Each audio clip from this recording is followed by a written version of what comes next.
Chapter 12. What equipment and supplies do I need to get started?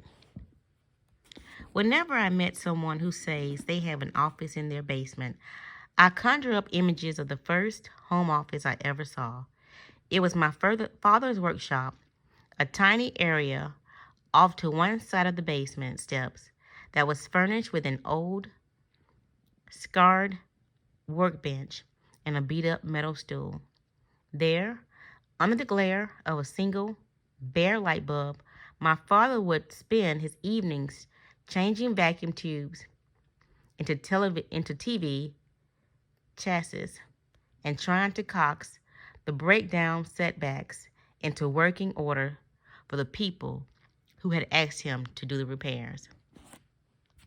Television sets and technology have changed a lot since then, and so have the equipment and supplies needs of many homes, offices, and away from home small businesses. Some businesses today couldn't exist without one or more microcomputers. Others feel the world will crash in around them if their facsimile machines or their modems break down. But many business owners function quite well with nothing more than high tech than a telephone and a file box. The variety of equipment available today can make it quite confusing at times to know just what to buy. Generally, if you remember to let the business dictate what equipment you need rather than your emotions, you'll make the right choices. Here, though, are some guidelines to help you determine what you may need when you are starting out. Can I work at the kitchen table?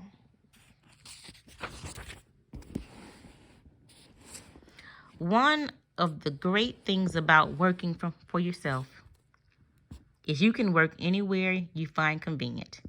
That means you can work at the kitchen table, the dining room table, the coffee table, or the backyard picnic table. In fact, if the work that needs to be done requires nothing more than a paper, pencil, and your imagination, you could plop your body into an oversized tire tube and work while you cool your heels in the backyard swimming pool. What you should consider in choosing a permanent spot to work is how you will keep your work material organized so they are always together. If you don't want to make space for a formal office in your home, buy an inexpensive file box that will let you keep all your papers and notes together in an orderly fashion. Do I need to get business cards? Business cards are one of the least costly and the most helpful promotional tools. The card tells people what you do and puts the information into a format that can easily store in a wallet, copy into a phone directory, or file in a card directory so they can have your name and the number the next time they need what you sell. Thus, you should get business cards and get in the habit of handing them out to everyone you possibly can.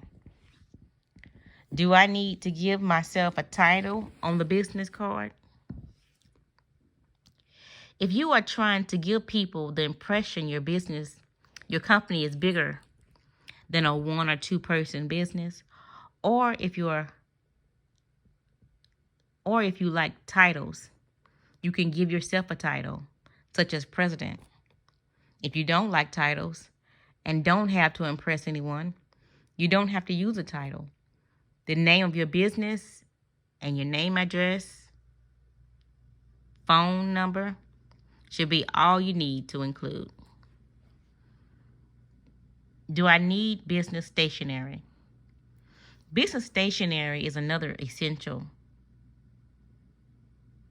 Even if you don't often write business letters, there may be times when you need to write to suppliers or customers.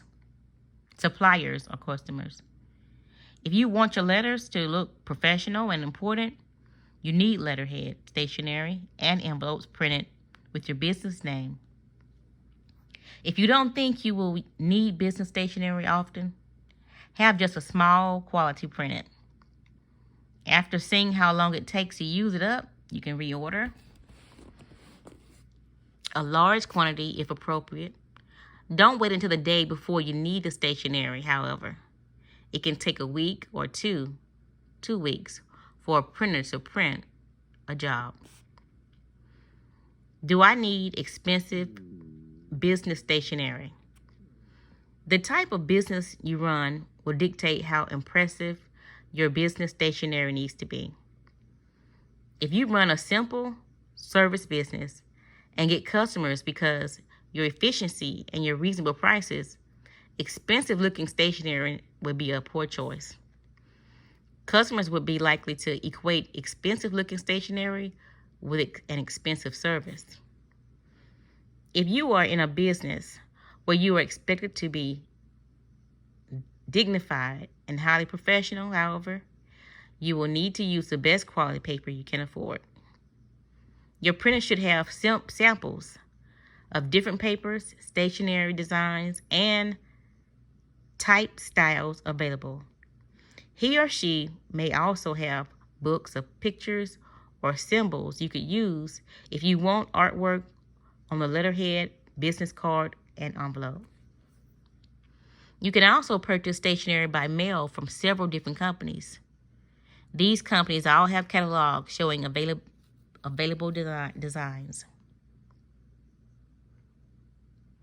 Be sure whatever paper supplies or forms you buy, work with your printer, word processor, or typewriter before ordering in large quantities. Certain papers are too thick to feed through your printer or photocopier.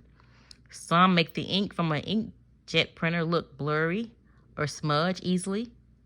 Some won't accept the ink from a larger printer properly. The ink will crack when the paper is folded or will smudge. If you use a laser printer, watch out for raised ink letterhead and envelopes. Many raised inks melt from the heat of laser printers. Many printers and mail orders houses are available or reasonably knowledgeable about what paper works with what printers, and are more than happy to help you make the right choice. Be sure to tell them what kind of equipment you'll be using, and if there is any question about what will work, ask them to give or send you a couple of sheets of paper to test. What about order forms? Where do I get them?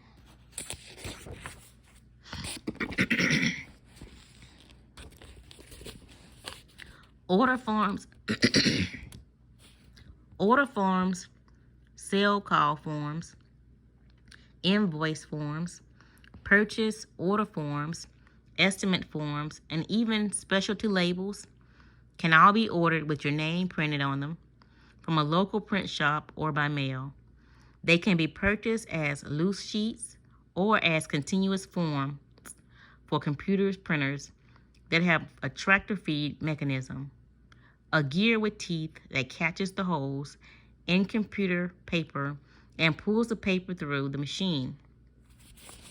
If you need forms occasionally and don't want to buy printed forms, you can get packages of forms that have a space to type in your name and address at the most office supply stores. Or if you have a computer, you may be able to use either a word processor, page layout program, or a database program to print out forms as you need them. A few of the mail order companies that will print forms and stationery are More Business Products, P.O. Box 5000, Vernon Hills, Illinois 60061, 800-323-6230. New England Business Service, Inc., NEBS, 500 Main Street, Groton, Massachusetts, 01471, 800-225-6380. Paper Direct, 205 Chubb Avenue, Lyndhurst, New Jersey, 07071, 1-800-272-7377. Streamliners, 5 Pleasant View Drive, P.O. Box 480, Mechanicsburg, Pennsylvania, 17055. 1-800-233-1177. If you need to purchase cardboard envelopes for disc mailers, for instance, one company that can supply them in printed or blank is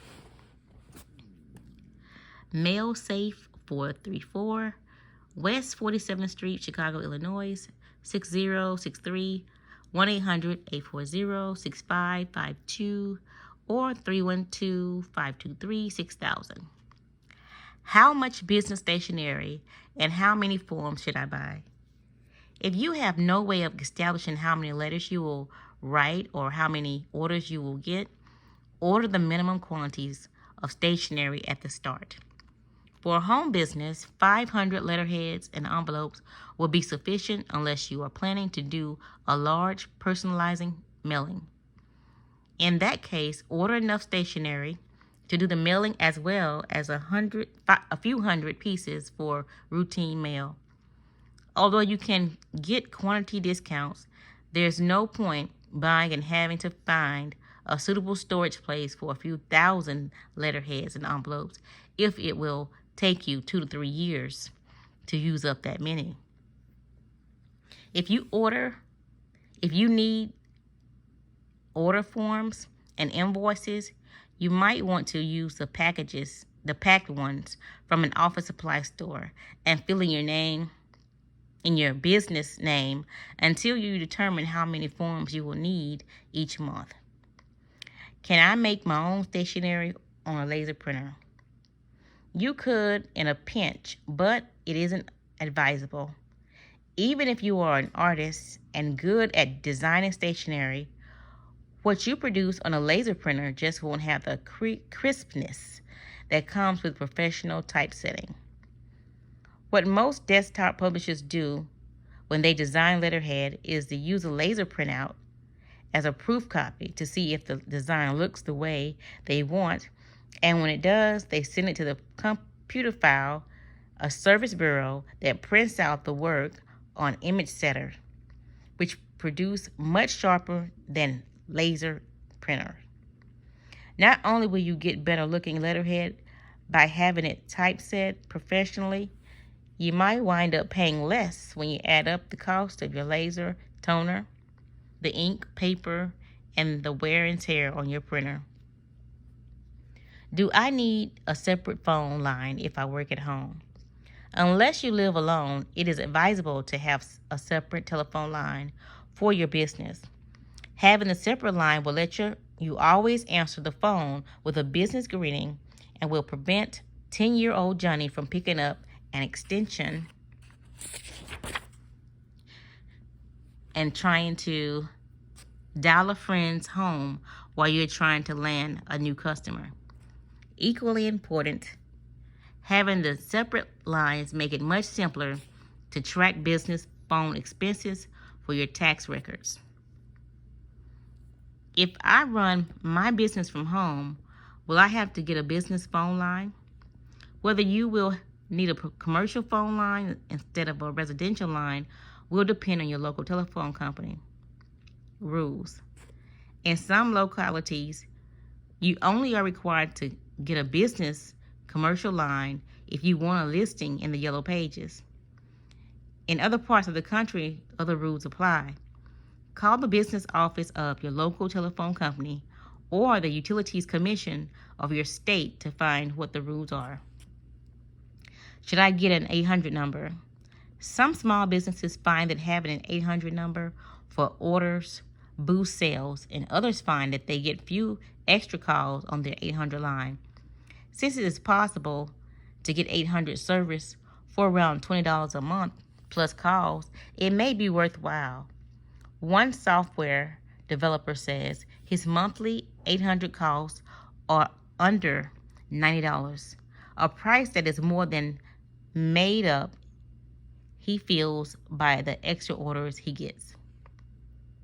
Should I get an answering machine?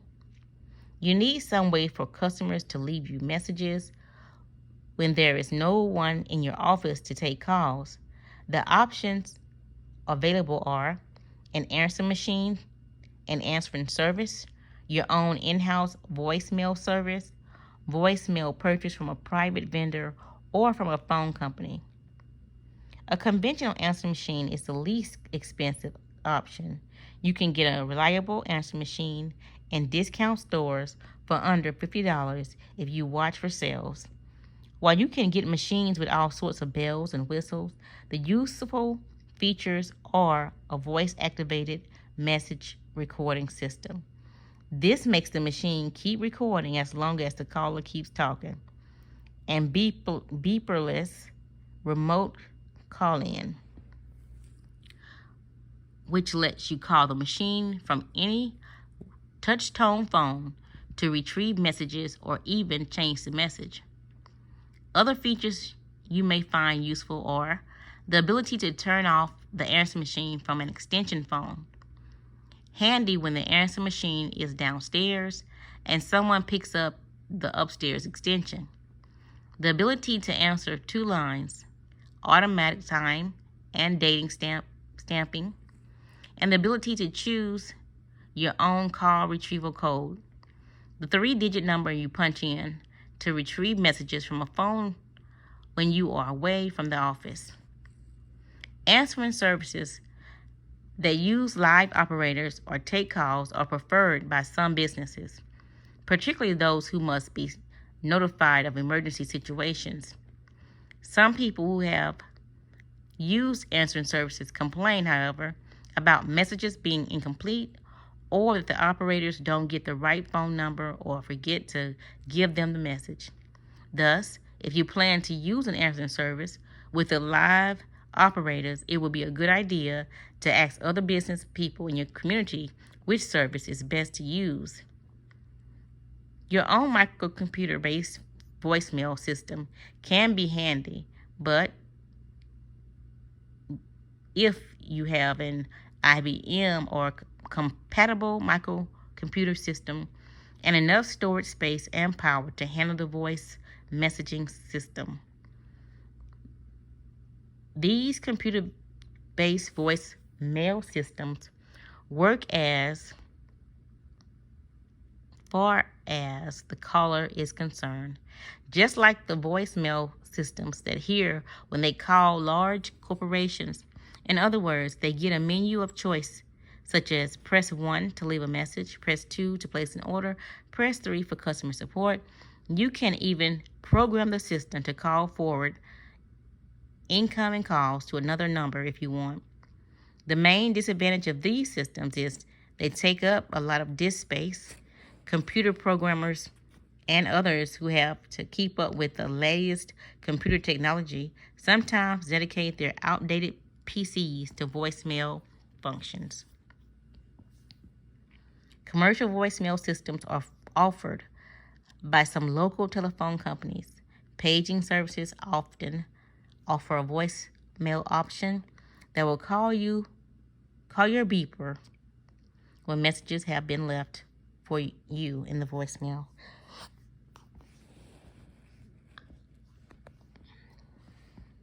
Is call waiting a good service to get? Call waiting, which signals you that there is another call coming in, unless you put the first caller on hold while you see who the second caller is, may be convenient for you, but it can also be annoying and even insulting to your customers. If you don't want to miss messages while you're on the telephone, consider using the telephone company's voicemail service. If available, instead of waiting,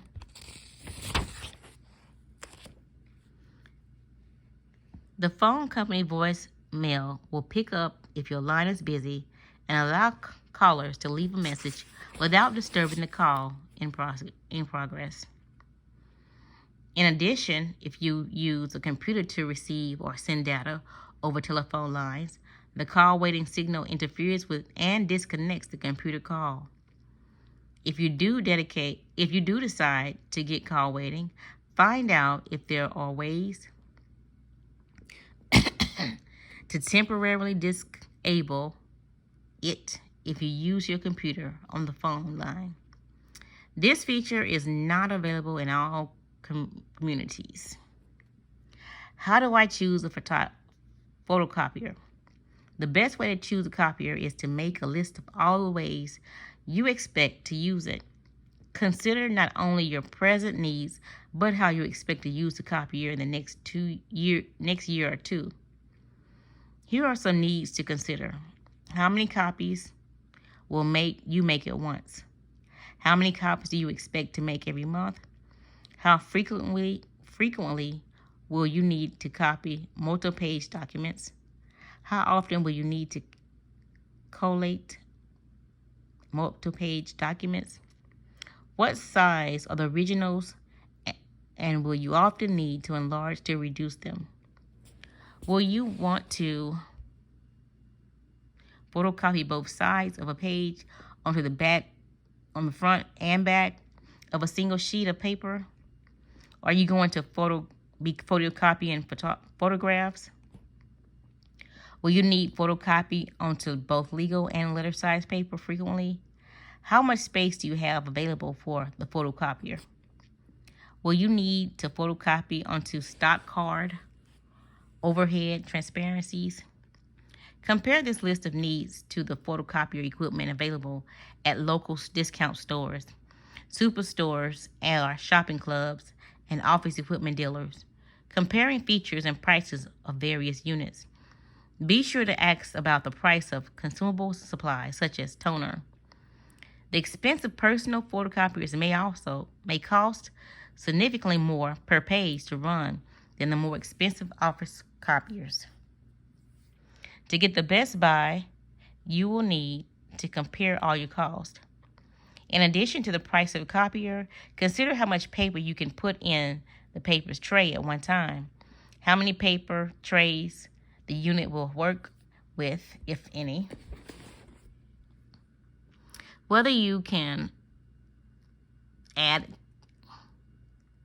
collating equipment later if you will need it. Be sure to find out about power requirements too. The photocopier may draw so much power that it will require its own separate electrical line.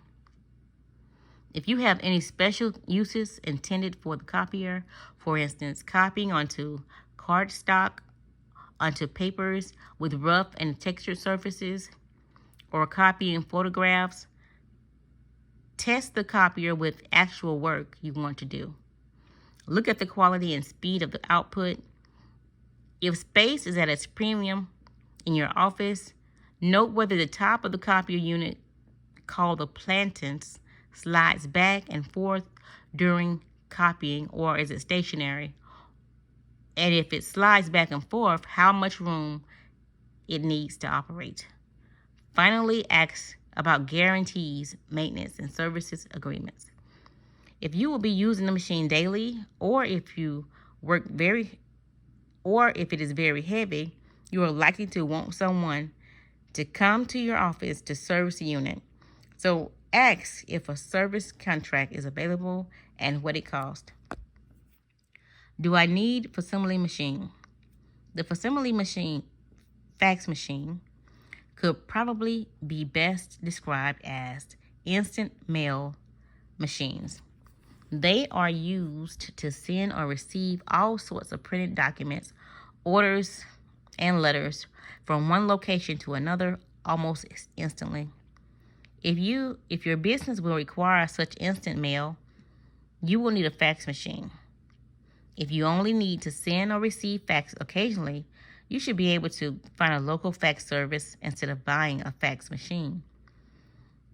Copy centers, quick print shops, secretarial services, libraries, or even often office supply stores often have fax services available.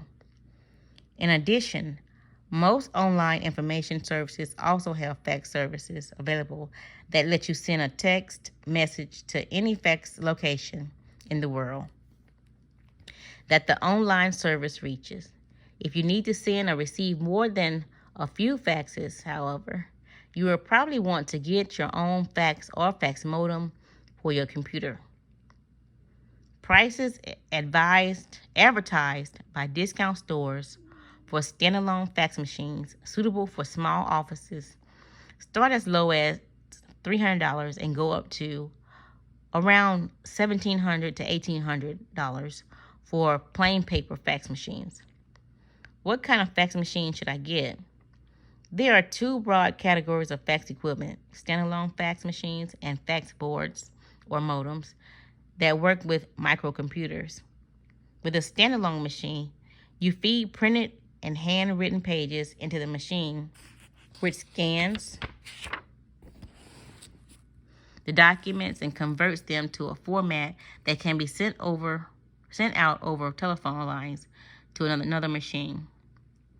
When you use a fax modem, you can use a combination of computer software and hardware to send documents that are stored in your computer to a receiving fax machine. Incoming faxes are received into a computer and can be printed out, or with the proper software converted to a format that can put in a word processor and edit. Which type of fax you should purchase depends on how you use it, and on your preferences. Here are various questions and options you should consider in making decisions. Where will you get the documents you need to send out?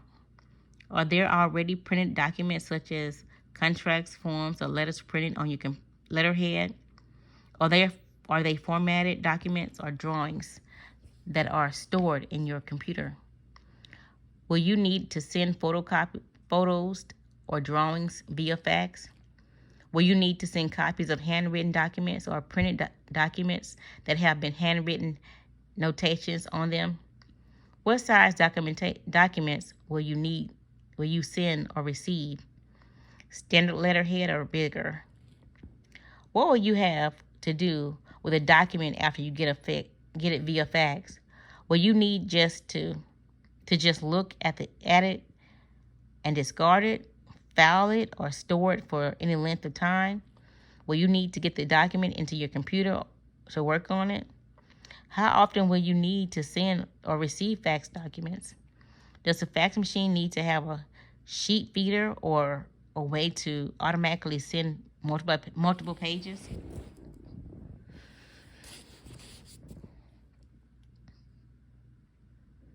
If you are considering a fax/modem for your computer, do you have a scanner available that will allow you to scan graphics and text into your computer? If you need to fax something like a newsletter or a contract you get in the mail to someone else, how fast will you want the machine to transmit documents? How will you enter the phone numbers of receiving fax machines? If you have a computer, can you transfer names and addresses automatically from your database software to your fax modem software? Will you need to send a single fax to multiple machines, called broadcasting, or will you only be sending faxes to one machine at a time? If you will want to broadcast faxes to the same number,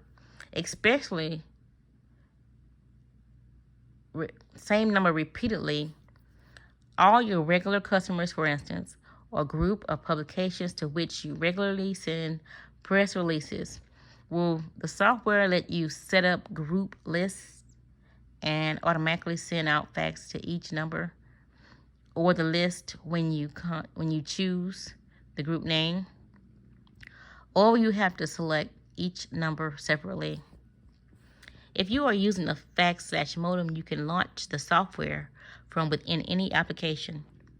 Can I use a plain paper fax as a photocopier? Since the ink used in a plain paper fax machine won't fade or deteriorate, the way copies printed using thermal fax paper do. You could use a plain paper fax to make permanent copies of documents printing on loose sheets of paper. However, if you need to make more than an occasional photocopy, using a plain paper fax as a substitute copier isn't good to be practical. The copying process is far too slow, and you will only be able to copy documents printed on loose sheets of paper. Furthermore, if the fax copiers breaks down, you will lose both the fax and the photocopies until the unit can be repaired. Finally, if cost is a factor, you may be able to get the separate machines, fax and copiers, for less than the price of the combined unit. Should I buy a typewriter, a word processor, or a computer? If you are going to be using this machine for business, you should probably buy either a dedicated word processor or a computer printer. The benefit of the computer is that it will allow you to do more than just type documents when you are ready to move. The dedicated word processor will probably be less expensive and might be easier to learn how to use. In addition, if you will be doing any kind of writing or graphic work for other companies, you will probably need a computer. Many companies expect you to have the ability to store documents so you can make minor changes and reprint them, or to even transmit work back and forth to them on a disk through electronic mail systems or through direct computer-to-computer modem hookup. Even if you wouldn't be required to do any of these things, you are likely to need a computer to be competitive if you sell to businesses or if you have to manage a large inventory or customer list. Furthermore, once you have a number of customers, you may find a computer helpful to handle your accounting, maintain customer lists, parts lists, and price lists, do financial planning and estimating, type your own routine correspondence, and perform any chore that involves mathematical computations or repetitive typing or graphic arts. What kind of computer should I buy? To choose a computer, you need to start by considering two things. What functions you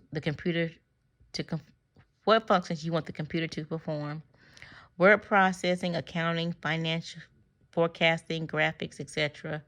What computer capabilities the majority of your potential customers expect you to have?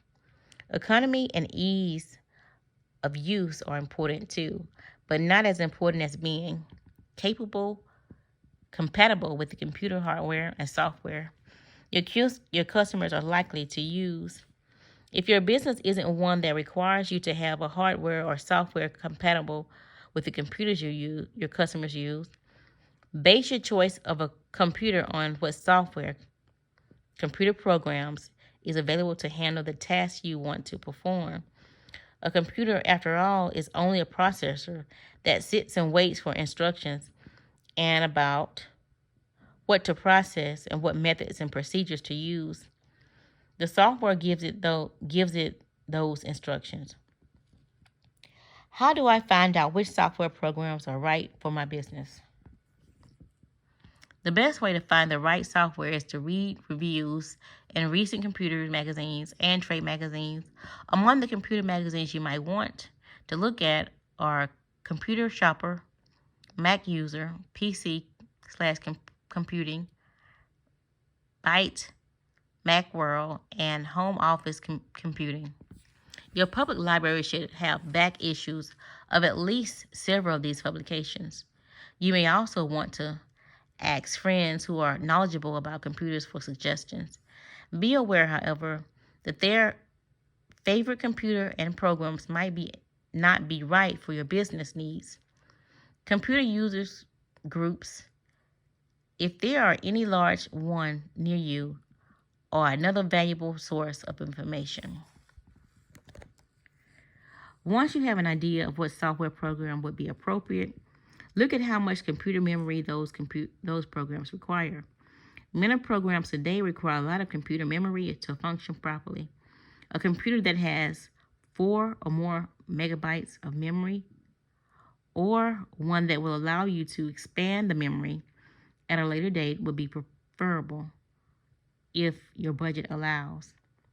The memory a computer uses to process is called RAM, which stands for Random Access Memory.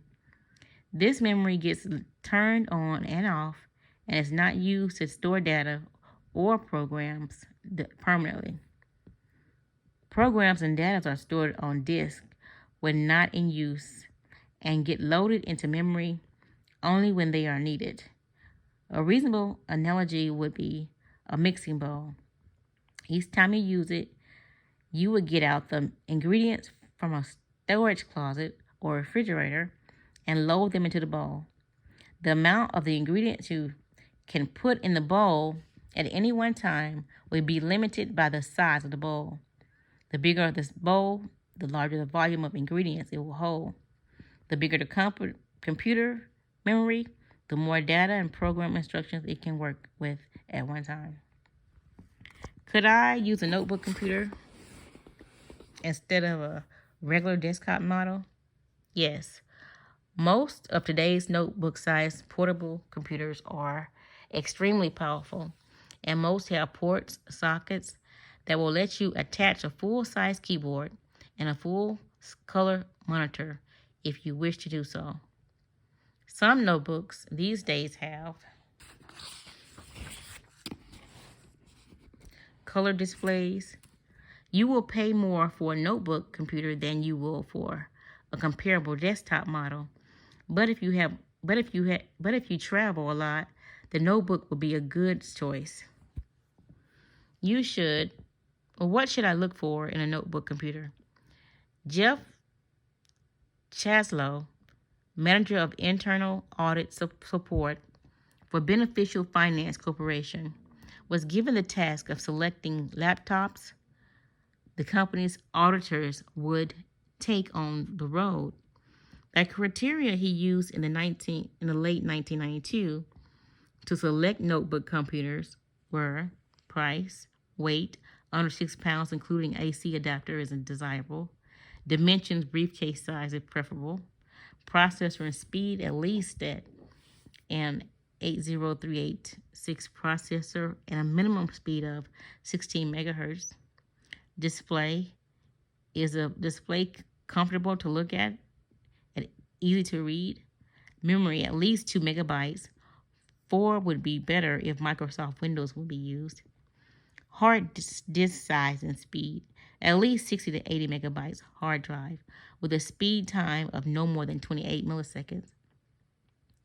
Seek time is average time it takes to locate a file on a disk. Internal modems. Does a laptop have one or more? Does have one, or can it be added? Floppy drive, 3.5-inch high density drive. Keyboard, comfortable and convenient to type on.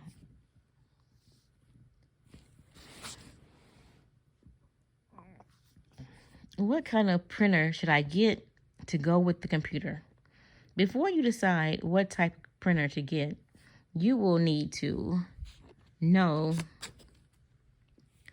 what kinds of documents you plan to print out. If you have to print out any multi-part forms, you will need an impact printer, which has a mechanism that produces an image by hitting an ink ribbon and then hits the page. Impact printers you can buy today as usually dot matrix printers. They are printers that use conventional looking computer paper, the kind with the holes along the edges. Laser printers and inkjet printers, which often get the most attention in computer magazines are not impact printers and therefore won't produce an image on the second or third sheet of multi-part forms. In addition to whether or not you have a print multi-part forms, you need to consider the speed of the printer. Find out how long the printer takes to accept and print a single page of text, a single page of graphic, and a multiple copies of a single page. A printer that prints only one page per minute will be inadequate for your needs. If you have many pages to print in a short time. The quality of image the printer produces. The quality of the image depends partly on something called resolution, or dots per inch, DPI, and partly on the way the character fonts are generated. PostScript compatible printers are generally considered to be the most versatile and produce the best graphic images for personal printers.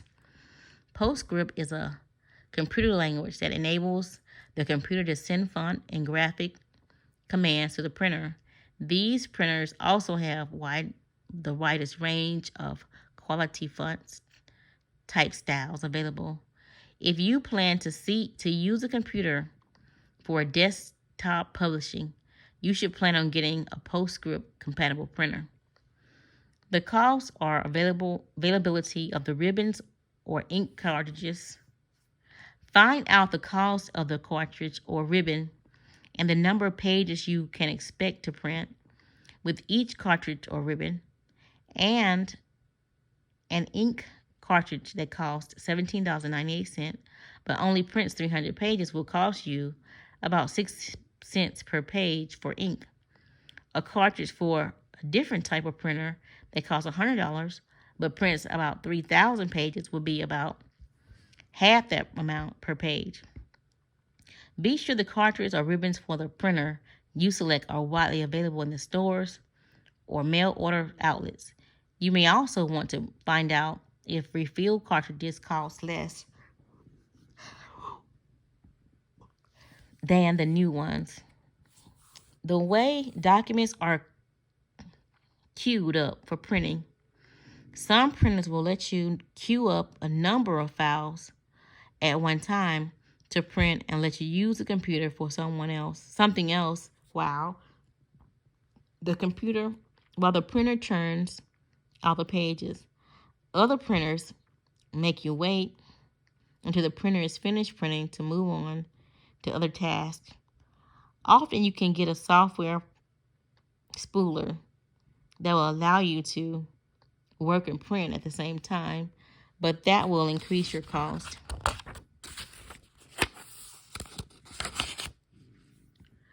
The amount of noise the printer makes, some dot matrix printers make a racket, which is not only annoying while you work, but could keep children or your spouse awake if you work when they are trying to sleep. Portability. Will you be traveling? Will you need to print documents while you are traveling? If so, you might want to look at the printer design to fit in the briefcase, at least as a backup printer. They probably aren't going to be suitable at your primary printer, however. The number of sheets of paper that can be stacked in the printer at once, less important perhaps than all other considerations, but it is annoying to send a document to print and then return expecting it to be finished only to find a message on your screen saying the printer is out of paper. The printer's ability to handle heavy paper and envelopes. Printers vary in their ability to print on thick paper and envelopes. Envelopes are of particular importance to test. Some printers, even though they claim to be able to handle envelopes, just don't do a good job. Either the method of feeding the envelope is slow or laborious, or the printer twists the envelope so printing is screwed, or it can crunch the corners or leave black ink smudges. If all possible tests, the printer you want to buy with the type of envelopes you will be using. Color. Will you want to add impact to overhead transparencies, special reports, or other documents you print in small quantities? If so, you might want to consider getting one of less expensive color printers on the market. Hewlett Packard makes color inkjet printers that work with Macintosh and IBM compatible computers and let you print in full color or a reasonable price. The printer can be found for around $700, and the multicolor ink cartridge can be purchased around $30. The printer is not a substitute for regular printing, but is a good for occasional color touches. Consultants and others may want to add to client work. Color PostScript compatible printers are available too, but because the cost, they are suitable at this point primarily for advertising agencies and designers who need color proofs samples of work before having it printed. Budget. If you are just starting out and the optimal printer is too expensive, consider possibly alternatives. You might be able to use less expensive printers now and bring certain jobs to a certain bureau, or perhaps you could make do with the slower printers until the profits from your business allows you to buy a second, faster printer. If you are going to produce work on a regular basis, sooner or later you will need backup equipment so you can continue to work if something breaks down. The less expensive printer you buy today could be your backup printer tomorrow. What will it cost to buy a computer? You can buy an IBM compatible computer that are powerful enough for small business needs for as little as $1,000 and sometimes less.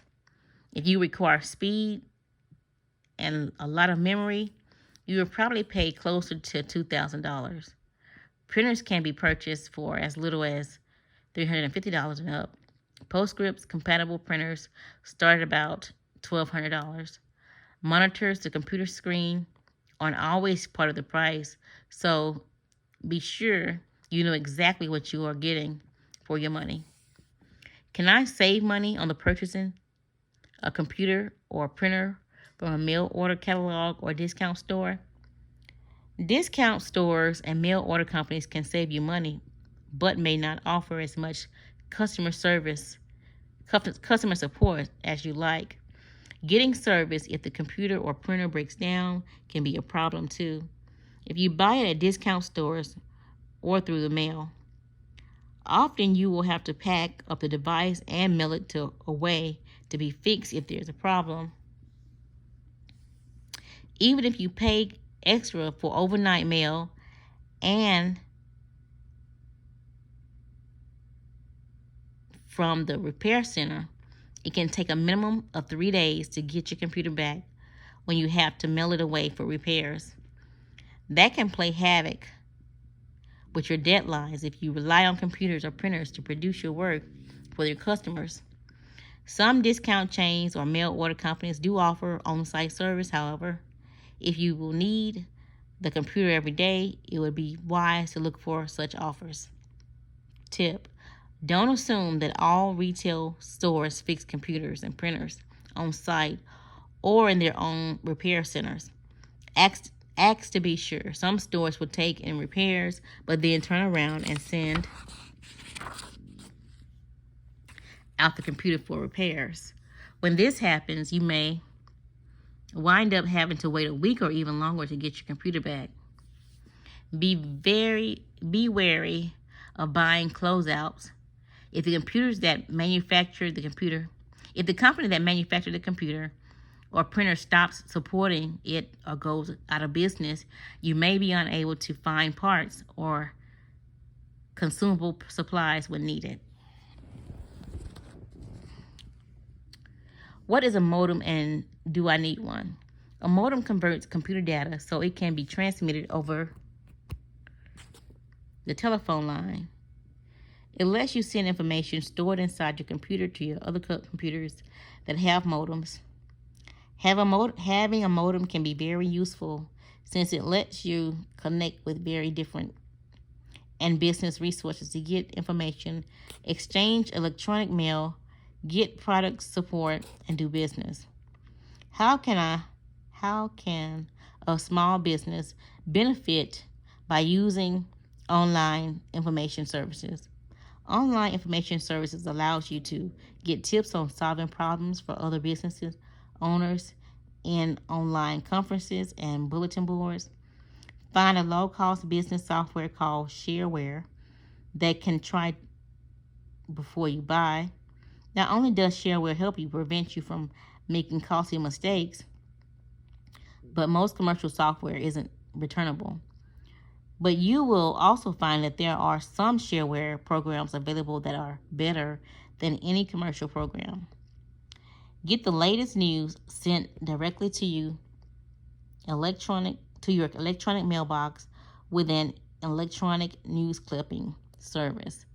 This letters you track competitors, new products, or just follow subjects of interest. Can gain valuable how-to information in online libraries, get shareware artwork to use in publications, access stock reports, get product support from software and hardware manufacturers, find out what experiences other people have with this hardware or software you want to buy. Often you'll get more insight and get the information sooner than you would from magazine reviews. Discuss tax laws, business laws, computer problems, and marketing concerns, and almost any business concern with experts. Make your name known by sharing your expertise with others in public online bulletin boards. Most bulletin boards do not want you to advertise, but your name does get known, and people may contact you and hire you if you share your expertise with others. Search for trademarks and patents, manufacturers, and even old newspaper or magazine articles online.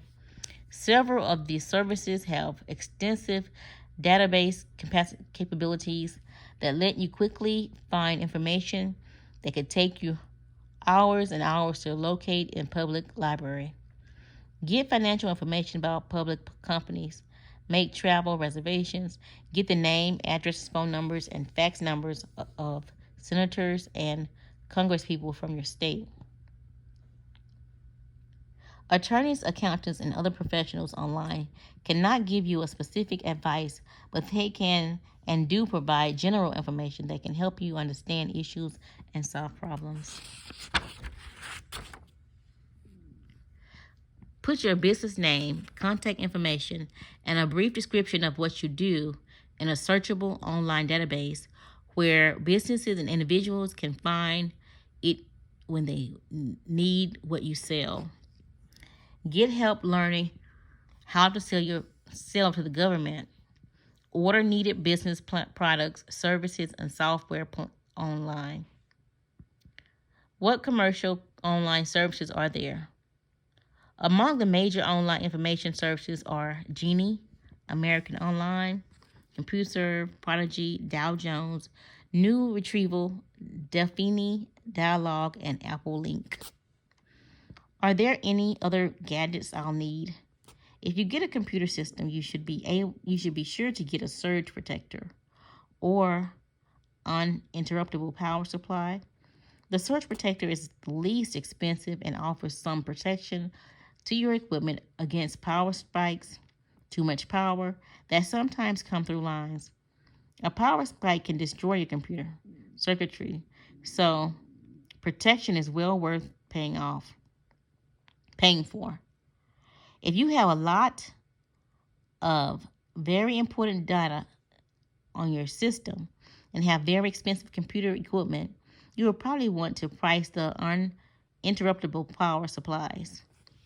Whichever you get, it is still a good idea to unplug the computer in a thunderstorm. Nothing can survive a lightning hit. You should also unhook the modem from the computer during a storm, since telephone lines can carry damaging power surges if hit by lightning. Also, useful are the wrist rests that are designed to help avoid carpal tunnel syndrome, footrests, as well made office chairs designed to offer back support, and a work surface that is right height for you. An adjustable copy holder if you do a lot of typing, and a device that holds the computer screen, unless you adjust it to comfortable. Viewing height and distance are good to have if you will be working for long periods of time. This database is the Business Resource Directory, which is available on the Jenny service. Readers of this book who don't have a modem and would like to be included in the database should send a self-addressed stamped envelope to the National Small Business Network, P.O. Box 223, Center Reach, New York 11720.